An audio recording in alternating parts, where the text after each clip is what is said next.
নমস্কার, আপনারা দেখছেন জেলার 1 নম্বর অনলাইন ও TV channel Birbhum RC TV. আপনাদের সঙ্গে আমি শুভাশিস। শুরু করছি আজকের সংবাদ। বিস্তারিত সংবাদে যাওয়ার আগে দেখে নেব সংবাদ শিরোনাম। বিজেপির বিরুদ্ধে নির্বাচন বিধিভঙ্গের অভিযোগ সিউড়িতে।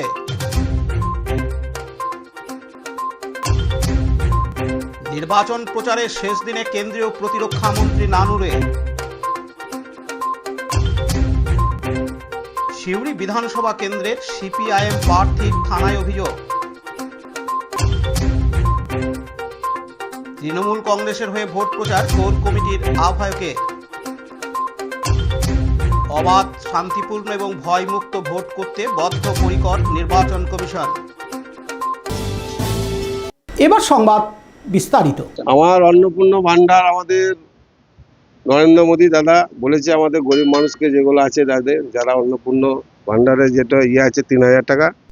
নির্বাচন কমিশনারের নিয়ম অনুযায়ী এখন কোনো ধরনের কেন্দ্রীয় বা রাজ্য সরকারের কোনো প্রকল্পের জন্য ফর্ম ফিল আপ বা আবেদন করা যায় না।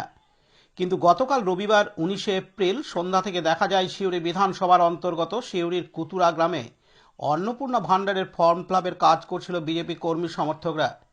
কুতুরা গ্রামে বিজেপির বুথ সভাপতির বাড়িতে চলে এই অন্নপূর্ণা ভান্ডারের ফর্ম ফিল আপের কাজ। এই ঘটনায় তৃণমূল কংগ্রেসের অভিযোগ, নির্বাচন বিধি ভেঙে বিজেপি কাজ করছে এবং সাধারণ মানুষকে ভুল বুঝিয়ে ফর্ম ফিল আপ করাচ্ছে। শুধু তাই নয়, এই ফর্ম ফিল আপের নাম করে বিজেপিকে ভোট দেওয়ার টোপ দিচ্ছে বিজেপি। গতকাল রবিবার 19 এপ্রিল সন্ধ্যা থেকে এই ফর্ম ফিল আপ করানোর অভিযোগ ওঠে বিজেপির বিরুদ্ধে। ঘটনায় প্রশাসনের কাছে অভিযোগ করেছে তৃণমূল কংগ্রেস। এই নিয়ে শুরু হয় রাজনৈতিক বিতর্ক। বিজেপির বিরুদ্ধে নির্বাচন বিধিভঙ্গের অভিযোগ ওঠে। এদিন কুতুরা গ্রামের বিজেপির বুথ সভাপতি লালু মাল বলেন, আমার অন্নপূর্ণা ভান্ডার আমাদের নরেন্দ্র মোদী দাদা বলেছে আমাদের গরিব মানুষকে যেগুলো আছে তাদের যারা অন্নপূর্ণা ভান্ডারে যেটা আছে 3000 টাকা আমাদের যত গরিব মেয়ে আছে সবাইকে দেওয়ার জন্য ফর্ম ফিল আপ করছি। কার নির্দেশে ফর্ম ফিল আপ চলছে? আমাদের পার্টির নির্দেশে। কে বলেছে? জগন্নাথ দা বলেছে, আমাদের যে আরো যারা আছে তারাও বলেছে। কিসের ফর্ম ফিল আপ চলছে? ফর্ম আমাদেরকে দিয়ে গিয়েছে, কারা দিয়েছে? পার্টি অফিস থেকে দিয়েছে। কত পিস আপনাকে? আমাকে দিয়েছে এখন 500। কতগুলো ক্লাব হলো? 100। কি কি লাভ? Aadhaar card xerox, voter card xerox, 1 copy ছবি। Account number? অ্যাকাউন্ট নম্বর না। কবে থেকে পাওয়ার আশা মানে আছে? কবে থেকে দেওয়া আবার? সেটা কোনো কথা নেই। তা বলেছে ভোটের আগে হবে। তো ফর্ম ফিল আপ চলছে আপনার? চলছে। আপনি কি পদে আছেন? আমি হয়েছি এই বুথের বুথ সভাপতি বিজেপি 212 নম্বর বুথ। বলছি ভোটের আগে এইভাবে ফর্ম ফিল আপ করানো যায়? করানো যাবে না? সবই করানো যাবে, এই রাজ্যে সবই সম্ভব। আপনার নাম কি নাম? লালু মাল। হ্যাঁ। আমি 212 নম্বর বুথের বুথ সভাপতি কোন দলের? বিজেপি। অপরদিকে স্থানীয় তৃণমূল কংগ্রেসের নেতা মকিম শেখ জানান, ওরা মমতা ব্যানার্জির উন্নয়নের কাছে হেরে গেছে, তাই ওরা একটা অন্নপূর্ণা ভান্ডারের নামে এই ইলেকশন চলাকালীন সাধারণ মানুষকে একটা ধাপ্পাবাজি করে ফর্ম ফিল আপ করাচ্ছে। এটা ওরা মমতা ব্যানার্জির কাছে উন্নয়নের কাছে যে হেরে গেছে তার এটা প্রমাণ। মমতা ব্যানার্জির উন্নয়নের কাছে ওরা পরাস্ত, তাই এই ধাপ্পাবাজিতে তারা নেমেছে।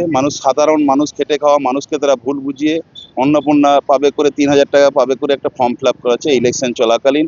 এটা আমরা প্রশাসনের কে জানানো হয়েছে, উচ্চ নেতৃত্ব, এবং আমরা ওদের যারা করাচ্ছে তাদের নামে আমরা এটা কমপ্লেন জানাবো প্রশাসনের কাছে।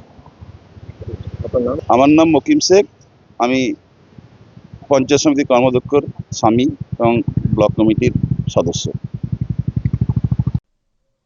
পাশাপাশি স্থানীয় বাসিন্দারা তুলসী মাল ও আলপনা মাল বলেন, করছেন কোথায় এসে? অন্নপূর্ণা ভান্ডার হ্যাঁ, ফর্ম ফিল আপ কোথায় এসে? এই আর এই কুতুরো লালু মান্নার বাড়িতে। এই ফর্মগুলো কারা দিয়ে গেছে? এর বাড়িতে লালু মান্নার বাড়িতে মানে কারা ফর্ম ফিল আপ করাচ্ছে? লালু মালই করাইছে form fill up BJP party থেকে। কি বলছে? কি পাবেন এটাতে টাকা পাওয়া যাবে, তার জন্য ফর্ম ফিল আপ করছে। কত টাকা? 3000 টাকা দিব। কারা দেবে? 3000 বিজেপি পার্টি থেকে ফর্ম ফিল আপ করছেন? ফর্ম ফিল আপ করছে। কতগুলো জমা?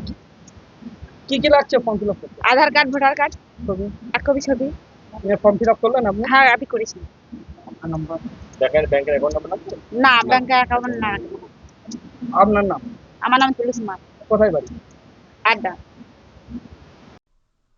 সিউড়ি থেকে পার্থ দাসের রিপোর্ট, বীরভূম আরসি টিভি। 2026 সালের বিধানসভা নির্বাচনের আজ সোমবার 20 এপ্রিল প্রচারের শেষ দিন। আর মাত্র কয়েক ঘন্টা, তারপরেই শেষ হয়ে যাবে নির্বাচনী প্রচার।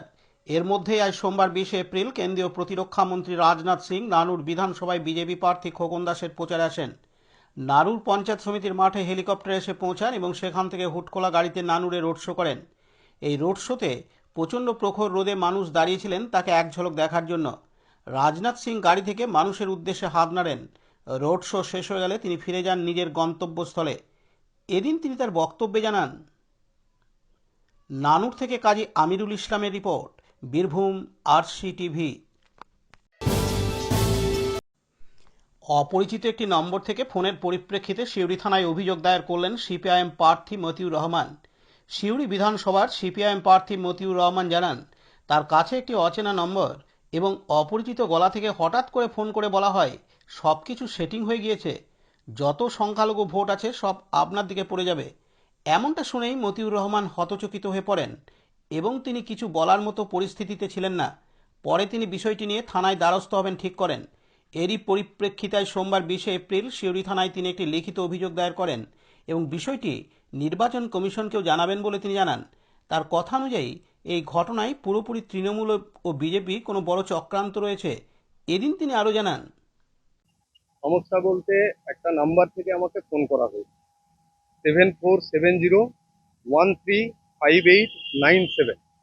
সেই নাম্বার থেকে গড়গড় করে আমাকে বলা হচ্ছে যে আমাদের সব সেটিং হয়ে গেছে, মাইনরিটি ভোট সব তোমার দিকে আমরা করে দেবো। পাবন বলে কোনো একজনের নাম করছে, তার সঙ্গে কথা হয়েছে। বিপ্লব বলে কেউ যাবে কথা হচ্ছে। গ্রাম হিসেবে গড়ই ঝোড়ার কথা বলছে। এই ধরনের প্রস্তাব দিচ্ছে আর কি, যে আমাদের হিন্দু ভোটের কোনো ব্যাপার নাই, মুসলিম ভোটের জন্য। এটা আমি নিশ্চিত যে এই চক্রান্ত তৃণমূলের করা এবং বিজেপিও এর সঙ্গে যুক্ত আছে। কারণ আজকের দিনে নির্বাচন যে জায়গায় এসে দাঁড়িয়েছে, এবং সমস্ত অংশের মানুষ, গরিব মানুষ, বিশেষ করে খেটে খাওয়া মধ্যবিত্ত মানুষ, সে সংখ্যালঘু সম্প্রদায়, সংখ্যাগুরু সম্প্রদায়, সবাই এখন এই মুহূর্তে আমার পক্ষে রায় দেওয়ার জন্য প্রস্তুত হয়ে আছে। সেই কারণের জন্য এই ধরনের কনস্পিরেসি তৃণমূল এবং বিজেপি মিলে করছে। আমি তৃণমূলের কাছে অনুরোধ করব যে এই ধরনের নোংরামি যেন বন্ধ হয়। এগুলো আমি নিশ্চিত যে এইটা রেকর্ড করা হয়েছে এবং গড়গড় করে বলেছে এই রেকর্ড যদি প্রকাশ হয়, ওরা যদি প্রকাশ করে, তাহলে নিজেরাই আপনারা দেখতে পাবেন যে কিভাবে বলা হচ্ছে। আর দ্বিতীয় কথা হচ্ছে যে ওই নাম্বার ধরে আমি এফআইআর করবো এখনই। আইন নিশ্চিতভাবে পুলিশ প্রশাসন এবং নির্বাচন কমিশনেও আমি দেবো যে ব্যবস্থা নেবে, যে এরকম আলটপকা ফোন করে আমাকে এইভাবে বলা, সেটা নিশ্চিতভাবে রাজনৈতিক কাজে ব্যবহার করার জন্যই তারা এই কাজ করছে। এই জন্যই মানুষকে আমি সচেতন করতে চাই যে তৃণমূল এবং বিজেপি যে জঘন্য রাজনীতিতে নেমেছে, যে জঘন্য কাজ করছে, এই কাজের কিন্তু প্রতিকার হিসেবে এই নির্বাচনে তাদেরকে শিক্ষা দিতে অনুরোধ করছি মানুষকে। আমাকে টোপ কিছু দিতে পারবে না। সে অনেক দিক থেকে অনেক রকম চেষ্টা করেছে, কিন্তু পারবে না। এই কারণের জন্য সিউড়ির মানুষ জানে যে আমি কেমন মানুষ। সেই কারণের জন্য আমি বলতে চাইছি যে সরাসরি না পেরে তখন এই ধরনের পন্থা তারা ব্যবহার করছে, যে শুধুমাত্র ওই কথাগুলোকে রেকর্ড করে মানুষের মধ্যে ছড়িয়ে দিয়ে বিভ্রান্তি তৈরি করার। গ্রামের সংখ্যালঘু মানুষ, শহরের সংখ্যালঘু মানুষ শুধু নয়, আপামর আপনার সাধারণ মানুষ, তারা এই মুহূর্তে মতি মাস্টারকে বা আমাকে একটা জায়গায় নিয়ে এসেছে। সেই কারণের জন্য তাদেরকে ধন্যবাদ। তারা যেন এই ধরনের বিভ্রান্তিকর কোনো কিছুতে কান না দেন, সেই অনুরোধও করছি। আমি তো বুঝতে পারছি না, সে তো গড়গড় করে বলে গেছে। আমি তো রেকর্ড করি না ভাই, আমি সহজ সরল মানুষ, আমি কোনোদিনই কারোর ফোন রেকর্ডও করি না, কিছুই করি না। কিন্তু এই ধরনের ফোন আমাকে মানে উদ্বিগ্ন করেছে, যে এই ধরনের ফোন হওয়াটা উচিত নয়, কোনো মতেই উচিত নয় একজন প্রার্থীকে। ঠিক আছে না? সেই কারণের জন্য আমার এই কথা বলা। আমি থানাতে এফআইআর করবো এখনই, নির্বাচন কমিশনেও এফআইআর করবো, ওই নাম্বার ধরে, ওই সময় ধরে, কতক্ষণ কথা হয়েছে সেই সমস্ত কিছু ধরে, এবং বলবো যে ইমিডিয়েট তাকে অ্যারেস্ট করা হোক। অ্যারেস্ট করা হোক এই কারণের জন্য, এটা শুধু বিভ্রান্তি ছড়ানো নয়, এটা তো একেবারে মানুষের মধ্যে বিভেদ তৈরি করার একটা চক্রান্ত তৈরি হচ্ছে, করা হচ্ছে। যা এত শান্তিপূর্ণ ভোট হচ্ছে গোটা বিধানসভা জুড়েই আমাদের সিউড়ি এবং মানে খুব সুন্দরভাবে মানুষ এটাকে মেনে নিয়েছেন যে সব রাজনৈতিক দলই প্রচার করছে, এ করছে, কোনো দাঙ্গা হাঙ্গামা নাই, কোনো কিছু নাই। এই পরিবেশকে নষ্ট করতে চাইছে তৃণমূল, এই পরিবেশকে নষ্ট করার জন্য সহযোগিতা করছে বিজেপি, আমি নিশ্চিতভাবে বলতে পারি। সেই কারণের জন্য এদের দুজনের বিরুদ্ধেই মানুষ মতামত দেবে। কাদের বেশি ফায়দা হবে মানে একদম পরিষ্কার কথা যে বিজেপি জেতার জন্য এটা করতে পারে, আবার তৃণমূলও করতে পারে। তৃণমূল এটা করবে আমার বিরুদ্ধে কনস্পিরেসি করা, যে সংখ্যালঘু ভোট যেন মতিউর রহমানকে আর না দেয়, সেই কারণের জন্য। সিউড়ি থেকে পার্থ দাসের রিপোর্ট, বীরভূম RCTV। দুবরাজপুর ব্লকের মেটেলা গ্রামে গতকাল রবিবার 19 এপ্রিল বিকেলে সিউড়ি বিধানসভা কেন্দ্রের তৃণমূল কংগ্রেসের প্রার্থী উজ্জ্বল চট্টোপাধ্যায়ের সমর্থনে সভা করলেন জেলা তৃণমূল কংগ্রেসের কোর কমিটির আহ্বায়ক অনুব্রত মণ্ডল। সঙ্গে ছিলেন জেলা তৃণমূল কংগ্রেসের সহ সভাপতি মলয় মুখার্জি, জেলা যুব সম্পাদক শান্ত চ্যাটার্জি, দুবরাজপুর পঞ্চায়েত সমিতির সহ সভাপতি স্বপন মণ্ডল, অঞ্চল সভাপতি জীবন গোপ সহ আরও অনেকে। এদিন সভা থেকে বিজেপিকে তীব্র কটাক্ষ করেন জেলা তৃণমূল কংগ্রেসের কোর কমিটির আহ্বায়ক অনুব্রত মণ্ডল। এদিন তিনি তার বক্তব্যে জানান, কেন বাংলাকে তোমরা হিংসা করো?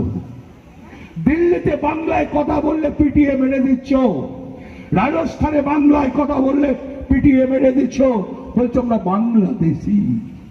লজ্জা লাগে না? আমরা বাঙালি, আমরা মোচকাই তবু ভাঙি না। আমরা আন্দোলন করতে জানি, আমরা পিছিয়ে আসি না। তোমরা দেশ স্বাধীনতা করার সময়, ব্রিটিশ সরকারের তাড়াবার সময় তোমরা কে কে ছিলে? আমাদের কে কে ছিল? বাংলার কে কে ছিল? বলতে গেলে রাত পেরিয়ে যাবে। নেতাজি সুভাষ চন্দ্র বোস, বিনয় বাদল দীনেশ, ক্ষুদিরাম, প্রফুল্ল চাকি, আর নাম বলবো? আর তোমাদের কে ছিল একটা বলো? বড় গুজরাটের কে ছিল? রাজস্থানের কে ছিল? বলো হরিয়ানার কে ছিল? পারবে না? হ্যাঁ, পাঞ্জাবের ছিল। তাই জন্য পাঞ্জাবকে স্যালুট জানাই। দুবরাজপুর থেকে লালটু মুখার্জির রিপোর্ট, বীরভূম RCTV।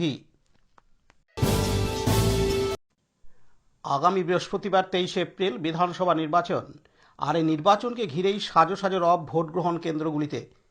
এবারের ভোট যে একটু অন্যরকম হবে তা নির্বাচন কমিশনের নির্দেশিকা অনুযায়ী স্পষ্ট। অবাধ ও শান্তিপূর্ণ এবং ভয়মুক্ত ভোট করতে বদ্ধপরিকর নির্বাচন কমিশন। এমনই চিত্র দেখা গেল দুবরাজপুরে। দুবরাজপুর ব্লকের হেতমপুর একটি প্রাথমিক বিদ্যালয়ে দুটি ভোট গ্রহণ কেন্দ্র রয়েছে। এই বিদ্যালয়ে কোনো সীমানা প্রাচীর না থাকায় এবছর প্রথম বিদ্যালয়ের চারিদিক বাঁশ দিয়ে ঘিরে ফেলা হয়েছে। এমনভাবে তা ঘিরে ফেলা হয়েছে যাতে কেউ ওই ভোট গ্রহণ কেন্দ্রে অন্য দিক থেকে প্রবেশ করতে না পারে। শুধুমাত্র একটি রাস্তা রাখা হয়েছে ভোটারদের জন্য। ভোটারদের ভোটদান সুনিশ্চিত করতে এমন পদক্ষেপ নির্বাচন কমিশনের। পাশাপাশি ভোট গ্রহণ কেন্দ্রগুলি থেকে 100 মিটার ও 200 মিটার চিহ্নিতকরণ করা হয়েছে রাস্তার ধারে থাকা ইলেকট্রিক খুঁটিগুলিতে। অর্থাৎ এই এলাকার মধ্যে ভোটার ছাড়া কেউ প্রবেশ করবে না। দুবরাজপুর থেকে লালটু মুখার্জির রিপোর্ট, বীরভূম RCTV।